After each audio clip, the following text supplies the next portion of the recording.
Mein Name ist Wolf, ich führe heute ein bisschen durchs Programm, wir wollen gar keine Zeit verlieren. Der Speaker ist auch schon ready und set, wie ihr seht. Das ist nämlich Jon Hare, guten Tag, der CEO von Tower Studios Limited, und er spricht heute über ein sehr interessantes Thema, nämlich Creating Good Games and Better Businesses in 2019.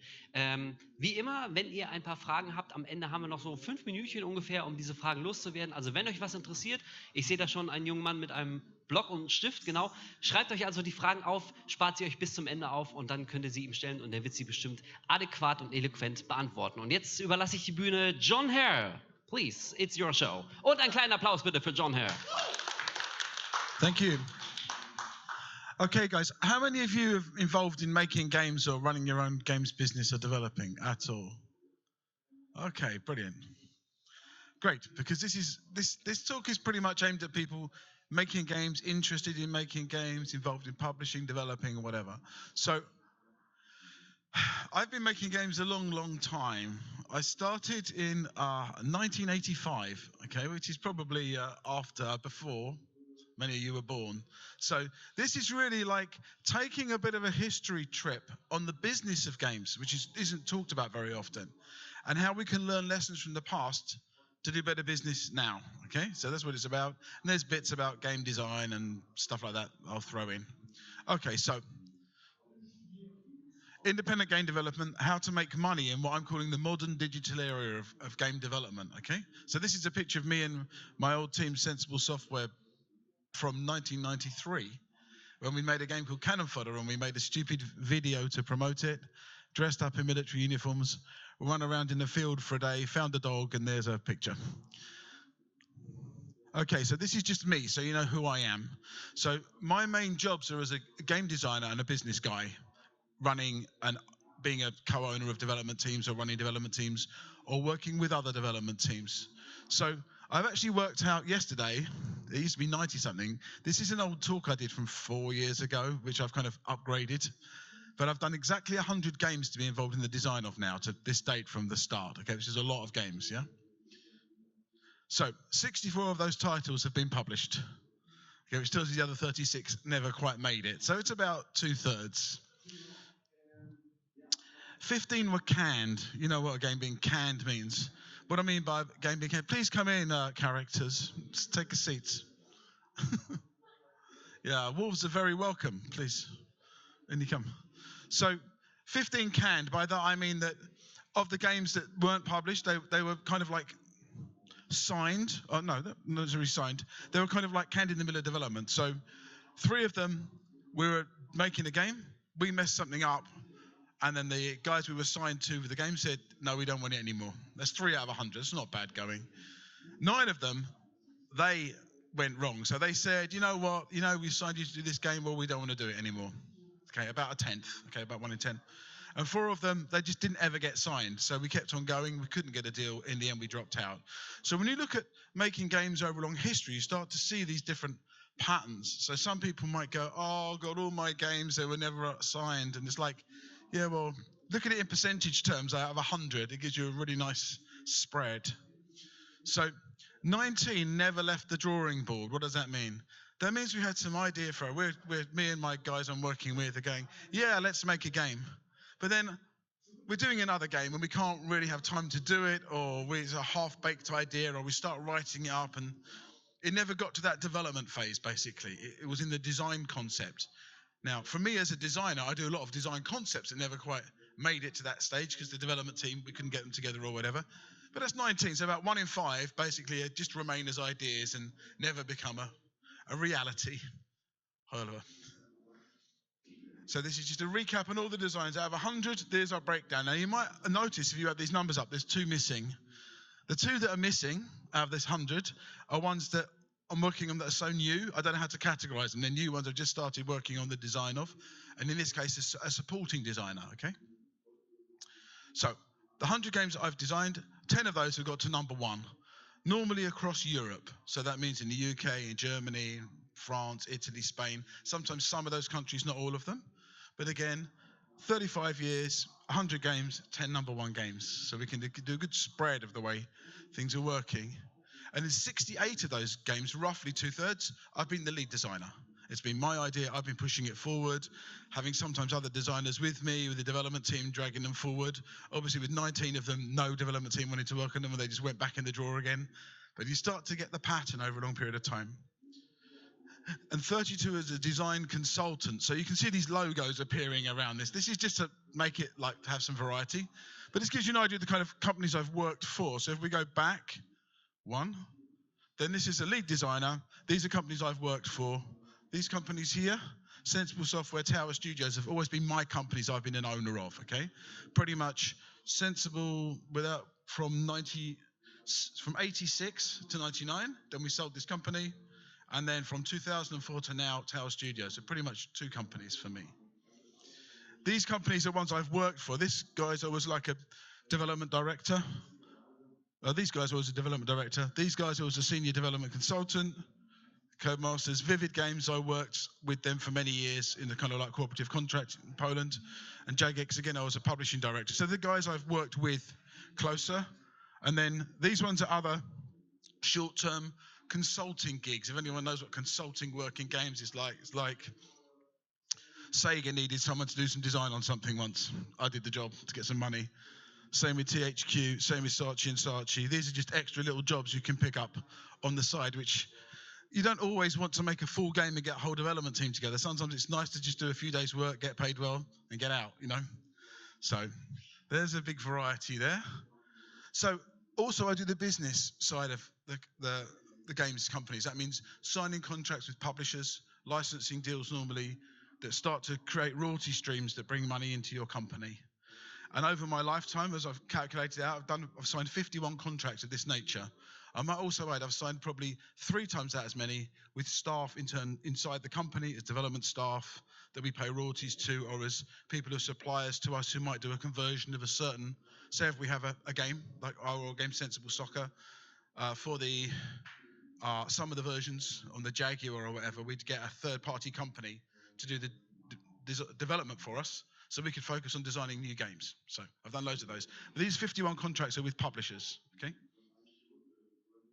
I've sold one company, that was Sensible Software on the left. The one on the right is still going, so not many company sales. It's not really a big thing for me, you know. We sold it to Codemasters, by the way, one of the companies you saw a bit earlier. And I've done 38 own IP licensing deals. So that means where I design the game, work with the development team, either one which I'm part of and part of the ownership of or not, depends on the deal.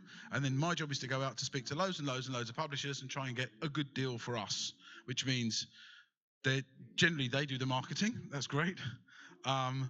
They then get some money in from whatever platform it might be. It might be from Nintendo or Sony or from Steam or from Apple or from Google. It doesn't really matter. It's all just money supplies. And my job is to get the licensing deal, the terms. So the terms might be, okay, you want the PlayStation 4 version of our game in Europe for 3 years. And it's important to think like this. So when you've got a game, when you have an IP, you own the brand.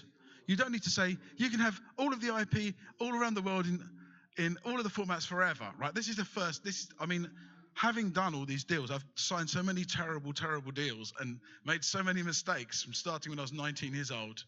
So what I'm saying is there's a tendency to give too much that the publisher doesn't need or can't even use.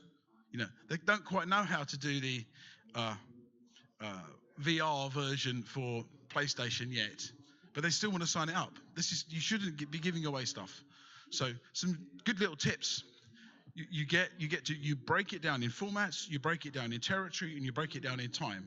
So it's a 3-year license, and it's in this territory, and it's for these formats. And it could be worldwide for 5 years on all the formats, but then you play a second trick in your deal. You say, okay, that's the deal, but you've got 1 year to activate all this. If you don't get me a version on Xbox in Japan within 1 year, that comes back to me. So you give them the opportunity, but if they don't act, it comes back. This is a good way of making sure that your publisher isn't just sitting on your rights and killing your ability to use your game. As IP makers, as designers, as developers, we own everything in our game until we give it away to a publisher. So be smart about what you give away and how you give it away. and work with a lawyer if you don't know what you're doing to start with. Okay, so now I'm going to go through the fashions in how games over time have been sold, how easy it's been to sell original games, how hard it's been, and how things worked out. So from 1986 to 1995, under the Sensible Software hat, we signed deals with good advances meaning money we get up front. So normally if we got a royalty, so we had a 20% royalty, an advance for 60,000 euros, say, in those days, that would be how the deal would be structured. So in order to get a deal with a publisher, we'd normally always want an advance. Why do we want an advance? Because it secures our business. That means we can pay ourselves, we can pay the people working for us, we can pay for the rent, we can pay for the computers. We're not going to go bust. We can survive until the game is finished. That's the function of an advance. And no one's going to help you to get a good advance. You've got to learn to negotiate for yourself. But standardly, a publisher would want an advance against a royalty.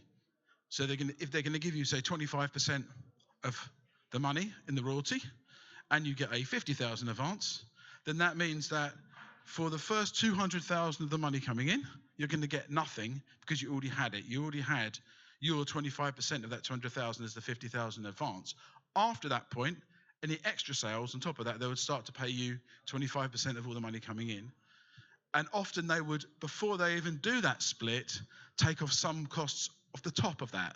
So that might be marketing costs, QA costs, distribution costs, manufacturing of units for whatever the cartridges or discs might be. So they're quite standard terms. So I say to anyone entering the games business who might just be making a mobile game, if you're making a game, it's more than just a mobile game, it's an IP. It can go on any machine, and you can sell it to anybody over time. If it's successful, you've got to make sure that you're holding those rights in your pocket.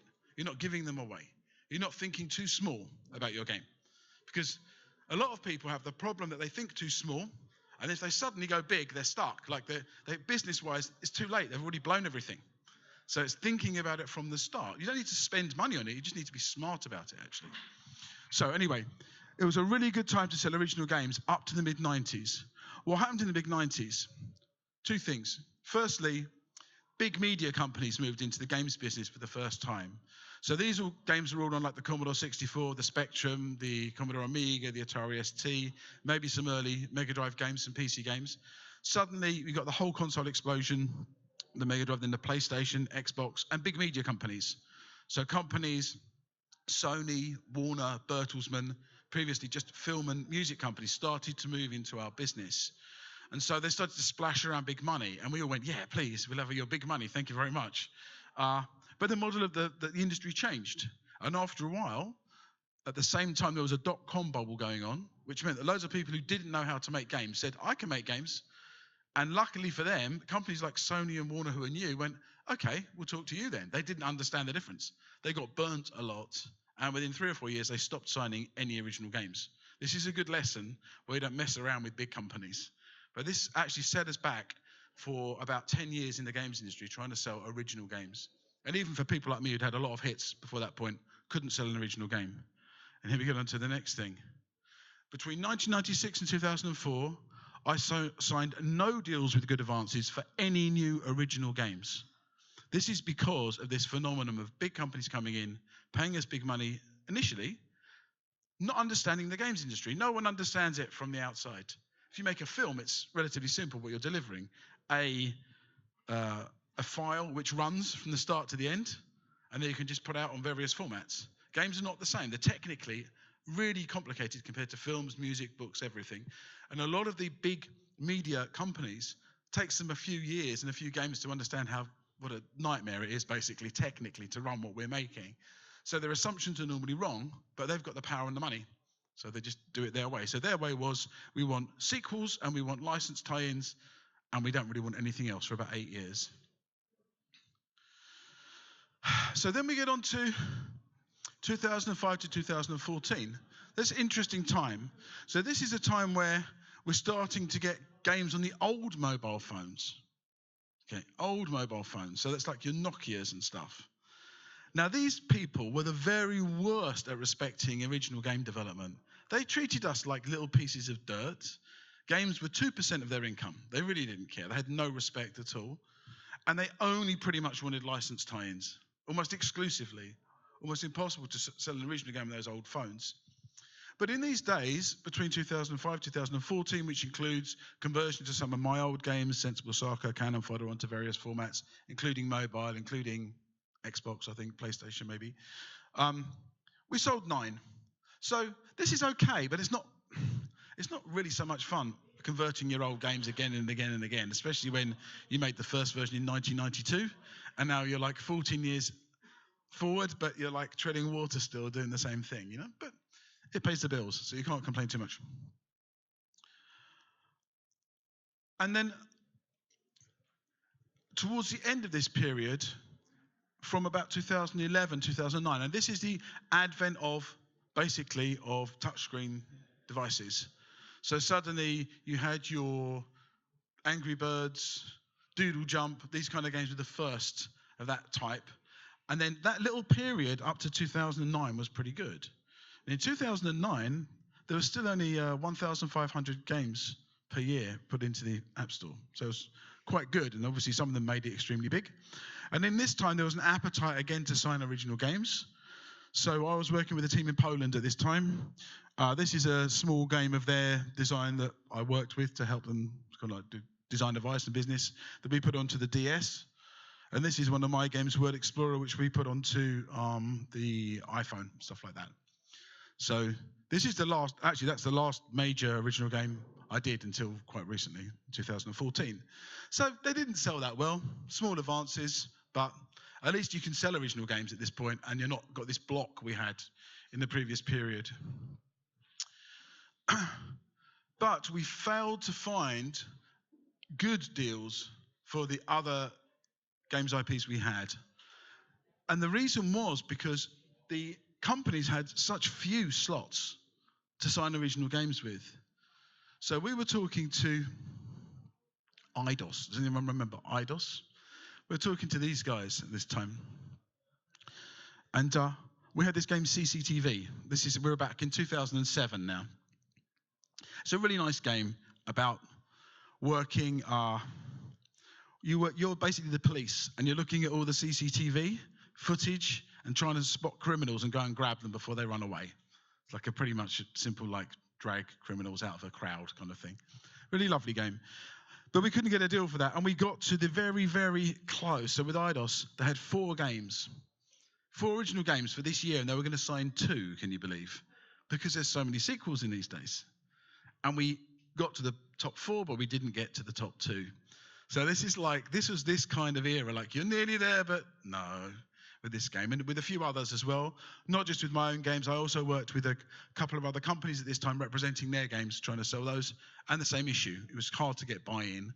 We actually went to one Japanese company. We went out to Square, was it Square? I can't remember, some company in Japan. I had a really terrible jet lag in this meeting, actually. Anyway, and we sold this, we had this game, it was called Virtual TV, and it was about you play the part of a TV presenter, wildlife TV presenter, and you've flown to an island where there's dinosaurs, and you've got to shoot this like dinosaur documentary without getting eaten. So like you're running around taking the shots, here's the dinosaur with its nest, and then they'll roar at you and you run away before you get eaten, and then you put that in the can and make a little film.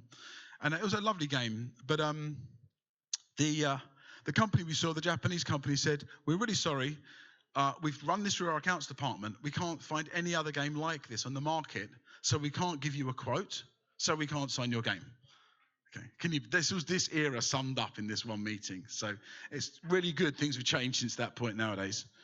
So what changed? So what changed from this stasis of not being able to sell original games? Okay, here's a question. Right, we're going to look back through the way business was done in the different eras. So from 1975 to 1994, we were leading with third-party publishing deals. That's basically, as I've described to you, you have the game, you do a publishing deal with somebody else, they give you an advance and a percentage. So in our game, 1986, Parallax, first game we ever sold a Sensible Software, we're 19. We thought it was a great deal. It was a terrible, terrible deal, and we never got any royalties, but it was our lucky break. A £5,000 advance for a 15% royalty, which might as well have said 0% royalty, by the way. 1990, Megalomania. Good game. it got to number 1 this game, Megalomania. 50,000 advance against a 25% royalty. So the royalty's gone up. The advance has gone up. Unfortunately, with this game, the guy who ran the company was a guy called Robert Maxwell, who ran the Mirror Group. He famously disappeared off a boat with all the pension money for the group and all of our royalties. So we never got any of the royalties in our game, which got to number 1. Never mind, we survived and we got through to the next thing. 1995, Sensible Soccer was a big hit in the early 90s. And by 95, when we're selling the 3D sequel, which was actually terrible because the 3D was bad, we got £1 million advance for a 50% royalty. So what you can see here is over this time, as a development community, because it wasn't just us, we were getting better and better advances and better royalties and more money in this 9-year or 10-year period here on the board. So we started off being weak, and collectively we got very strong. And it stopped at this point in 95 when the big media companies came in and started to change the game. They'd obviously spotted it before in films and music and said, hang on guys, you can't have it all your own way. And we got dragged back into the corporate world. So what happened in the modern console era, as I call this, so you've got a studio acquisition period going on. So what the big companies decided is, if they liked a studio's work, they wanted to own the studio. They didn't want to give them money for a game and let them make another game for another publisher, which, by the way, was our business model. We always tried to have 2 publishers on the go at once. So if one stopped paying us, we had some income coming from somewhere else. They didn't want that. They wanted to buy the studios outright. And you can see, if you look at all the games coming out in this period, you can probably think off the top of your head, a number of famous studios got acquired by their publisher at the time. Yeah, people like Activision, Ubisoft, stuff. This was the pattern at this time. So if you wanted to remain independent, it was pretty hard. And even at our time, as a smaller level, slightly smaller level than some of these big American companies, we sold our company to Codemasters. We sold 100% of the shares in the company because we owned 50-50 split between me and my partner. That was it. We got some money for the sale of the shares. We got a monthly retainer, or I did rather, for continuing to work on it. And I must say, a very good one. And we got a 5% royalty of all our old IPs going forward. But what we sold was just a bunch of IP. There was no staff, there was no office. We just literally reduced ourselves to a royalty stream and some IPs when we sold, which was good for us. We wanted out at this time. We didn't want to go. We went from 2 guys to 3 guys to 6 guys to 20 guys. And the next step was going to be 80. And we went, you know what? Let's finish this. We wanted to be in a band together when we were kids, not running a 80-person company with all levels of corporate shit in it. So that's what we decided to do. Okay. So then we come to the next era, the self-publishing era. So what happened for me, my personal journey, up to 2004, set up a small mobile company with a couple of friends from the Bitmap Brothers, a different team. And the old mobiles, not the new mobiles, the old mobiles, we had to control games by pressing the buttons for the numbers to actually play it. We couldn't get some very good deals on this, to be honest. So we started doing consulting, all of us, loads of consulting. By the end of 2008, I had an amazing consulting business. And in 2008, the stock market crashed. All of my consulting gigs disappeared in the same week in December of 2008. So I said, okay, let's pick up Tale Studios again, our mobile company, and let's run with it as a self-publishing company on the new, what then were the new formats, like with your iPhones and what have you. So this is what we did. Our most successful game was Speedball of this. Speedball was a remake of an old Bitmap Brothers game. But the model was different. Rather than having our advances, we had no income at all during the development period because we were self-publishing. But then we get 100% of the royalties, okay? So this is pros and cons. Right? The upside is, if it's successful, you get a load of money. But your downside is, you've got to survive that period of development before you get there. But then you're going directly to Steam, Sony, Nokia, Apple, whoever you're distributing through, okay? So it's a different model. And what was the problem then? Anyone know the problem? 2014. What was the biggest problem with the publishing model? Pretty similar to the problem now. Too many games. Far too many games, actually. Let's go through the numbers of the games to understand why something had to change in 2014. So I made this speech at the end of 2014, and it's worth going and recapping where we were. There were 1,000 games released on the Amiga in 1992 when we had our hits Sensible Soccer, Cannon Fodder, etc. There were 1,000 PS2 games released 10 years later in 2002. What does this show us? I don't remember a single person in this era going, there's not enough games for the Amiga or there's not enough games for the PS2. Everyone was happy with this number, about 3 new games per day. In terms of public, that's about as much as we're happy to saturate that much. There were 2,000 Steam games in 2014. Okay, so that's doubling it, but it's still bearable. You can laugh at it now because it's a few more now, right? There were 95,000 iOS games in 2014. So let's think about that scale. There's 95, almost 100 times more games in the ecosystem than anyone wants as players. Because no one's ever complained there weren't enough games in the old days. Suddenly, everyone's allowed to develop and put stuff up there. The problem is, it's diluting the market. So let's look at some of these other lessons. 2, game libraries need curation. They weren't curated at all. Anyone who could upload an app on the Google or App Store, off it went. They were live, they were running. They were a developer. It's a bit like sticking loads of kindergarten scribbles when hiding the Mona Lisa in the center, but this was the model, still is to some extent, some places. Over 1 million apps on the store and only 20 viewed at a time. This is the most useless discovery model I've ever heard of, okay? So something had to change.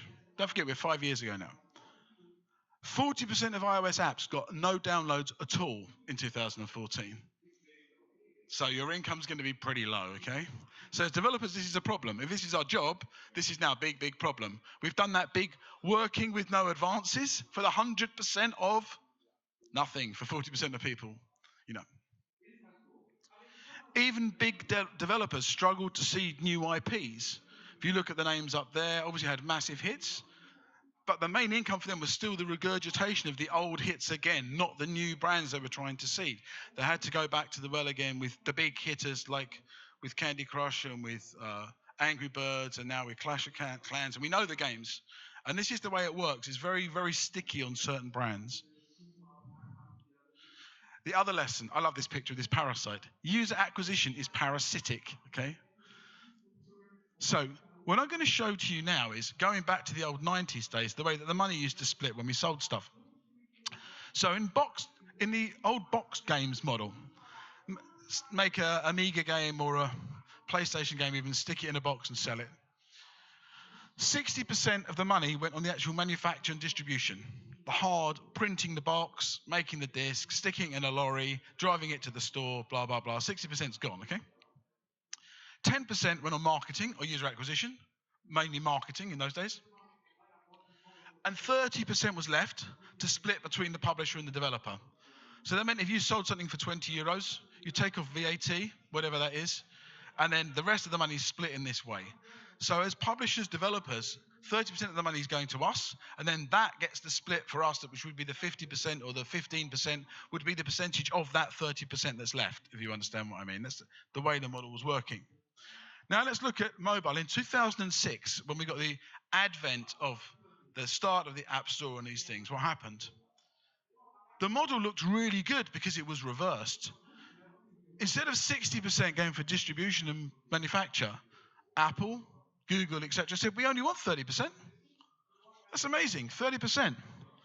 We're spending 10% on marketing, and now we've got 60% between the developer and the publisher. So we're doubling our money, and what's more, you can self-publish, so you can quadruple your money, okay? So this was the big, big attraction in those days. Wow, all these big, sometimes we forget the lesson of history, how we got to this point. All these manufacturing costs were cut out, right? But let's advance forward to 2014. And my little picture of my parasite on top of the marketing thing. I love this little slide here. Of course, the platform holders are still taking 30%, which is reasonable in my opinion. But now UA marketing's gone up to 56% of the money. Why? Because there's no curation. It's all about spending money on discovery. And now your developers and publishers are left with 14% of the money, which is half of what they used to have when they used to go in a box. Okay? So here is the problem. And bear in mind, of that 14% there, in that year, it was Candy Crush, Angry Birds, and Clash of Clans between them. I think it's Clash of Clans, had 7%. So actually, half of that 14 went to 3 games. So the other 95,000 games are fighting over just 7% of the total money spent by the public. So you've got to understand this problem, how severe it was. Development was unsustainable.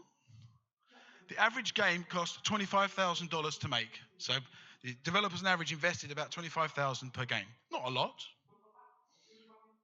The average game made $5,250 back. So the average game lost $19,750, $20,000 in 2014. The average game made, this is on the iOS platform. So the average game lost $19,750, 95,000 games released. Development costs unrecouped $1.9 billion in that year. Okay. That's a staggeringly bad business model, I might say. Okay. So this was the problem we were in, and we still are in to an extent. But what's happened is the number of developers is thinning out at the moment, and you're getting a bit more quality left. And that is a good thing, because people are starting to realize they don't want to lose this money and lose this time in their life. So I've noticed at conferences less and less people just wanting to join the party and starting to understand the costs. And if you're young or new and you want to do your own company, think seriously about these economics. Okay, it's really important you don't get stuck in this trap of your enthusiasm running you into a financial hole.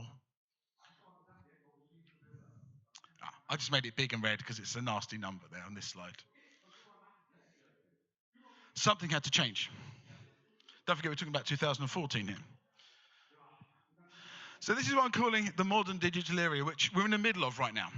It's kind of the end of X Factor gaming. What I call X Factor gaming is, I want to make a game, come on, let's do it. You know, I think that naivety has kind of gone a little bit. I think there's a little bit more focus on people thinking, hang on, I do need to make a living out of this. Making games, for me anyway, is a career, not a hobby. Like, I work currently with a team, there's about 10, 11 of us. We're doing it full time. This is not something we do in the evenings sometime a bit to try and do something. This is the way I've always made money. I enjoy it, but it's also my living. So understanding that just because you enjoy something doesn't mean it can't be your career as well, you know.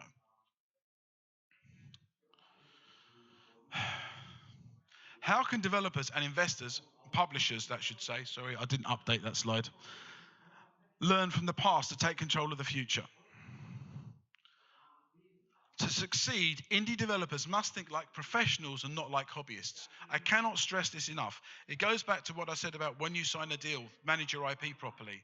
Think about what you're doing. Think about the way the money's flowing.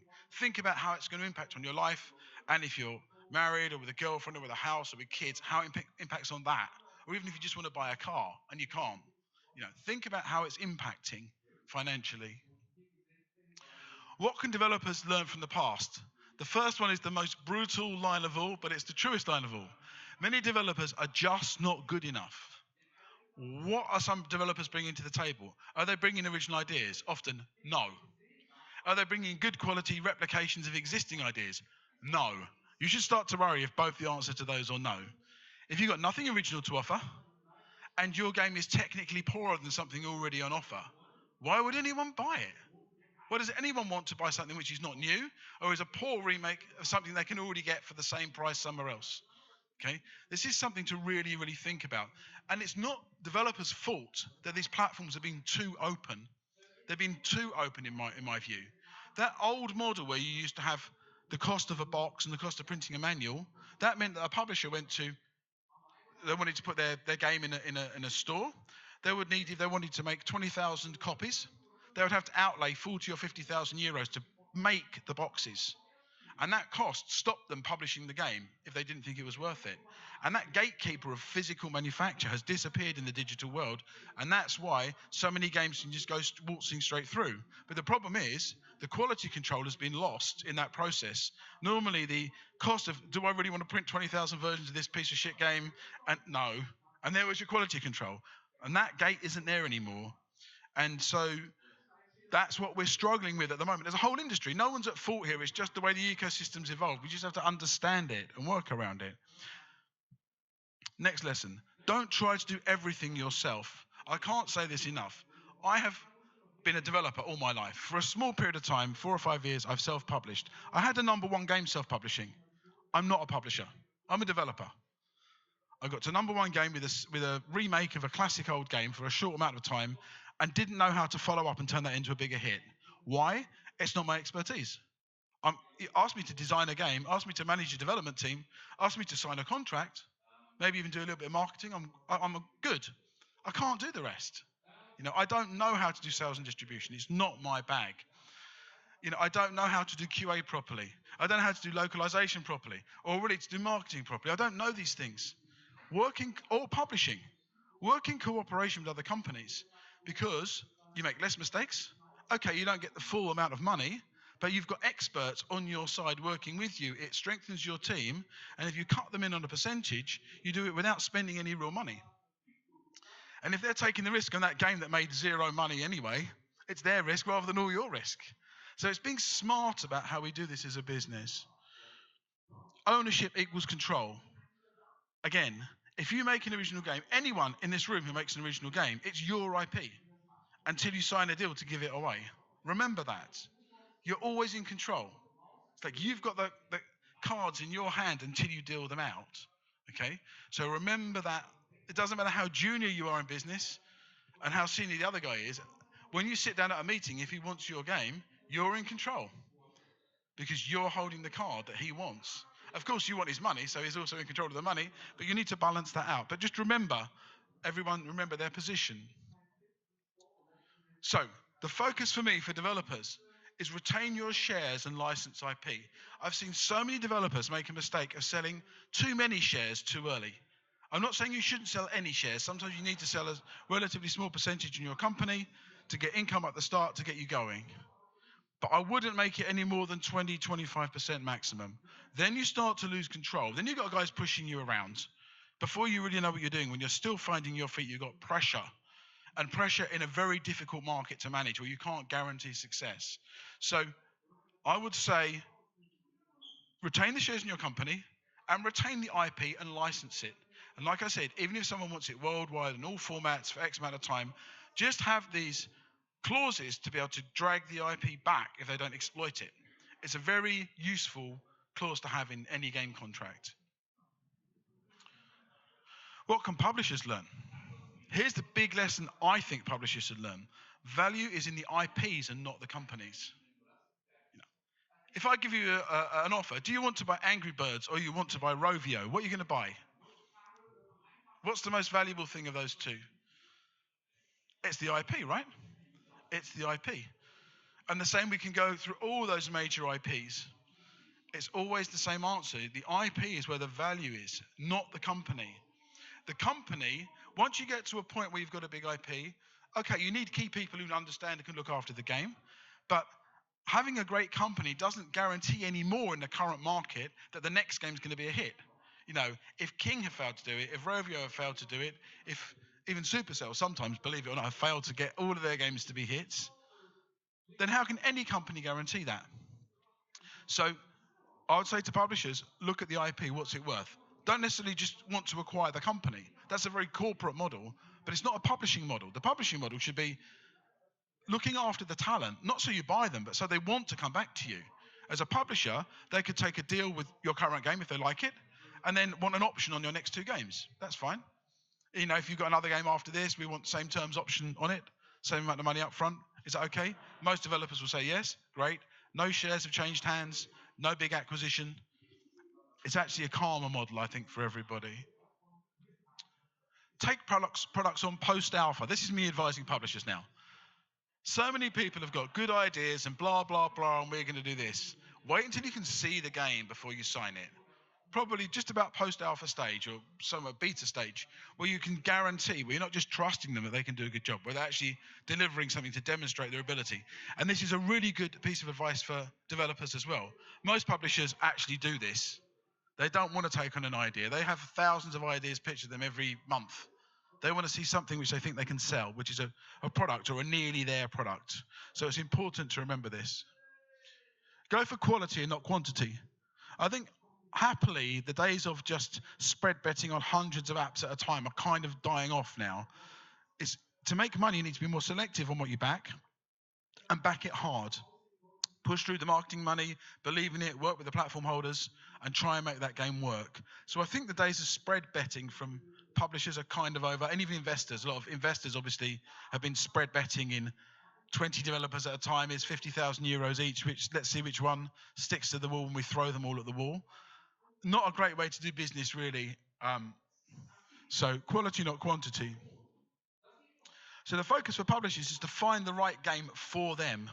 Are they specialized? What platform do they specialize in?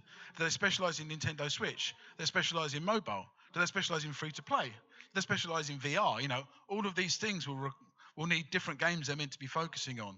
So the specialization from the publisher side helps. So a new way forward, where are we? Avoid markets with too high UA cost. I think we can all agree UA is what loses the money for us as developers. Money going to marketing, user acquisition, especially when it's as high as 54% of the public spend, is just losing us money. There are other models which are better for us as developers to make money from with less risk. Unless you particularly want to self-publish and risk 2 million euros to make 2.5 million euros maybe in a few months' time. To me, that's a bit high risk, but maybe I'm conservative. Bigger budgets. Spend bigger budgets on games. If you invest 50,000 euros in a game, it's not going to be that good or that big a game because there's not enough time to pay people for their time of a team of, say, 3-4 guys for a year to make a game. It's not enough money for them to survive.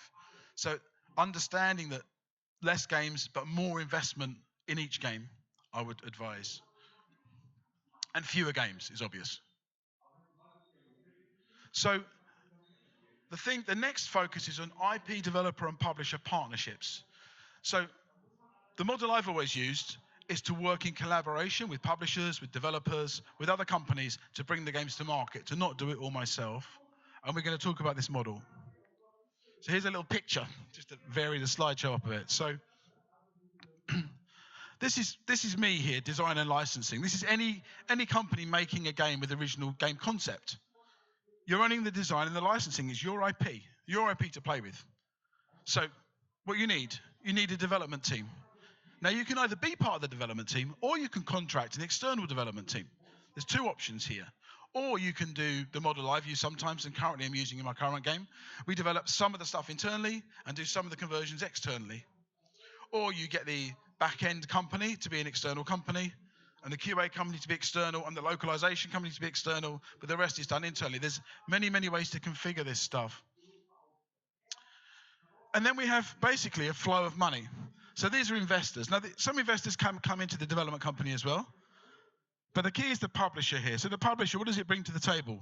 Marketing, legal skill, QA, finance, production.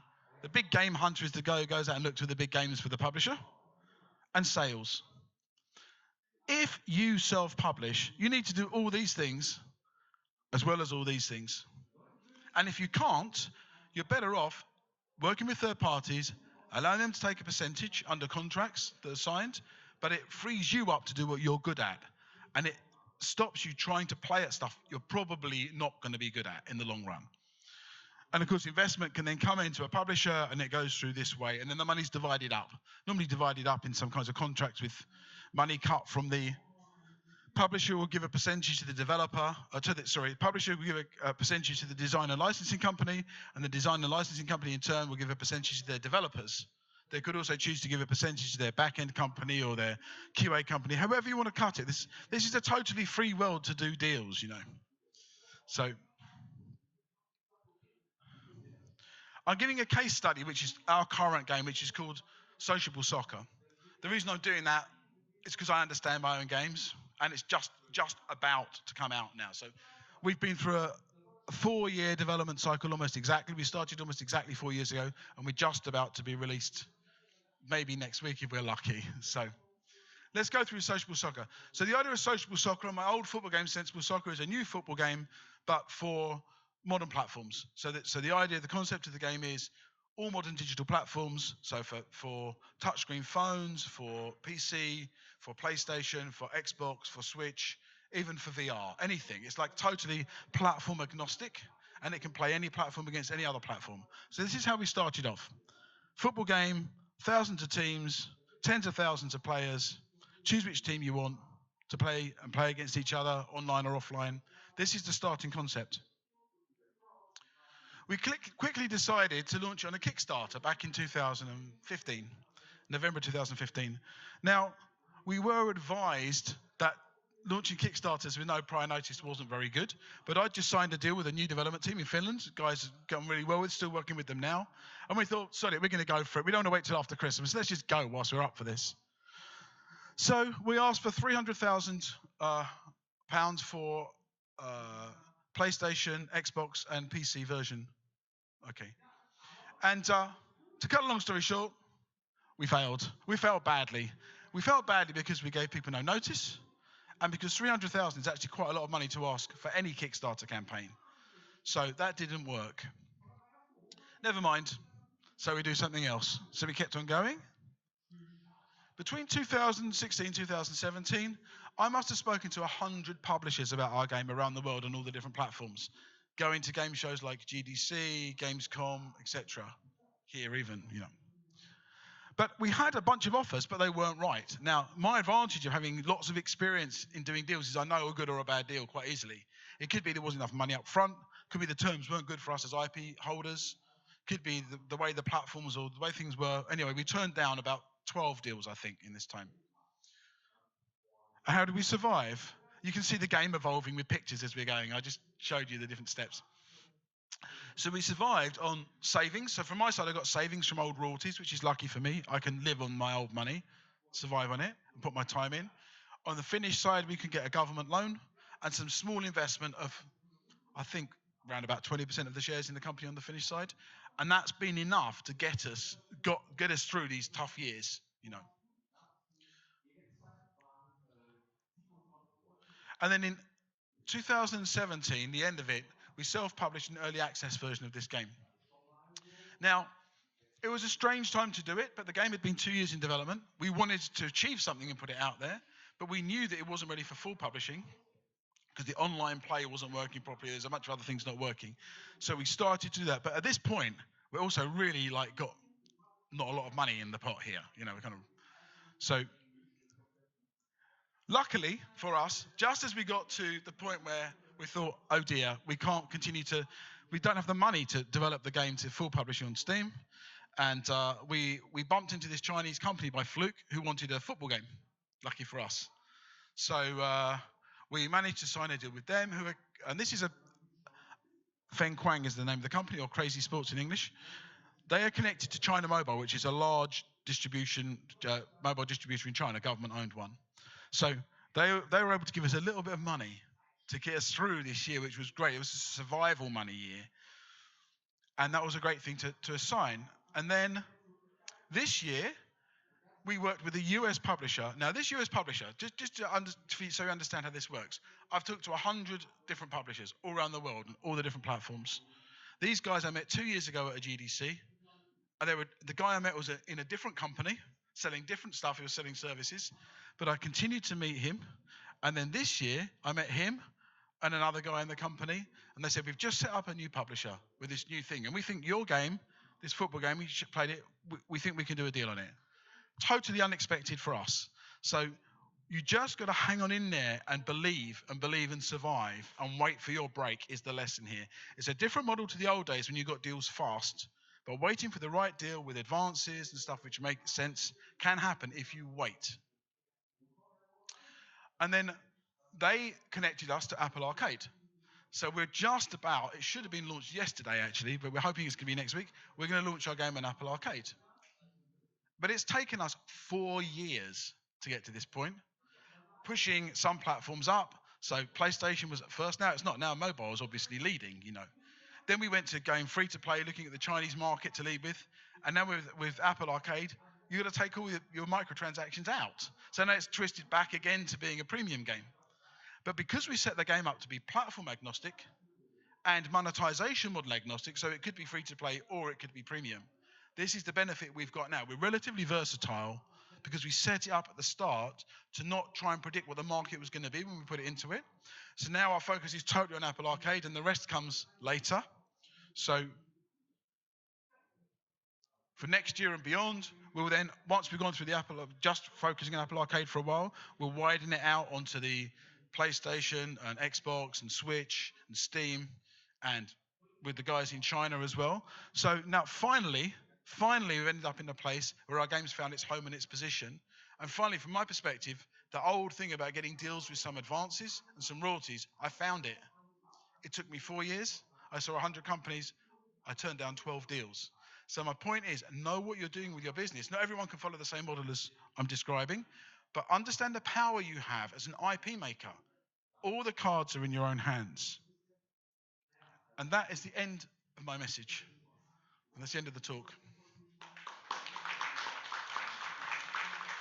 Oh, except this bit I forgot.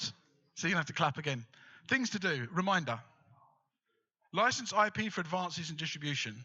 License deals. You don't need to sell it all out. License it out. Control everything with contracts. Learn to work with lawyers. Lawyers are really useful. And if you work with a lawyer enough, you can end up doing your own contracts and doing a lot of the stuff yourself. Reward all staff inside your company with percentages if you can. If you want to motivate guys to work long hours, to really care, put the heart into it, cut them into the money you're getting. But after all the other costs are off, so you're not losing out, you know? But be smart. Give them money and pay them advances against a percentage. What to avoid? Don't sell over 25% of your shares would be my advice. If you can possibly avoid it, you start to lose control of your company in general. Don't lose total control of your IP. License it out. Give it to someone for 5 years on whatever platforms. But after that 5 years, it's going to come back again. Don't totally lose control. And don't play at being a publisher. If you're going to be a publisher, be a publisher.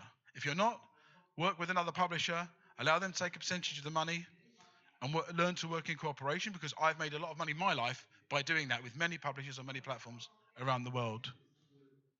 And that is the end of the talk.